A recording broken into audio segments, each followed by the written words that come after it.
নমস্কার, মণ্ডলবাড়ি রান্নাঘরে সকলকে স্বাগত জানাই। আজকে আমি ভোলা মাছের ঝাল করে দেখাবো।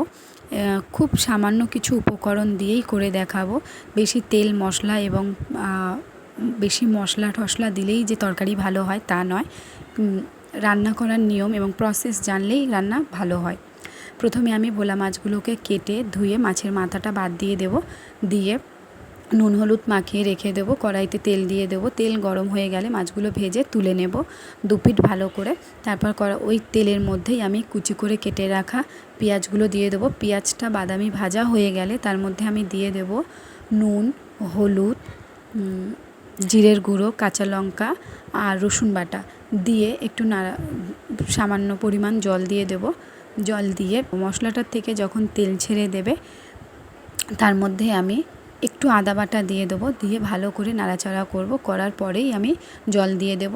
আদাটা আমি পরে এই কারণে দিলাম, আদা আগে দিলে মশলা তেতো হয়। তারপরে জল দিয়ে ঢেকে দেবো। জলটা যখন ফুটে যাবে, ফুটে গেলে তা আগের থেকে ভেজে রাখা ভোলা মাছগুলো আমি দিয়ে দেবো। দিয়ে বেশ কিছুক্ষণ রান্না করব। আরেকটু যখন ঝোল টেনে আসবে তারপরে আমি নামিয়ে নেব। আপনারা চাইলে ওপর থেকে একটু ধনেপাতা কুচি ছড়িয়ে দিতে পারেন। আমার কাছে ছিল না তাই দিলাম না। ভিডিওটি দেখার জন্য অসংখ্য ধন্যবাদ। চ্যানেলটি অবশ্যই লাইক অ্যান্ড সাবস্ক্রাইব করবেন। এইভাবে ভোলা মাছের ঝাল করে দেখুন, খেতে অসাধারণ লাগবে, জাস্ট অসাধারণ, খুবই ভালো।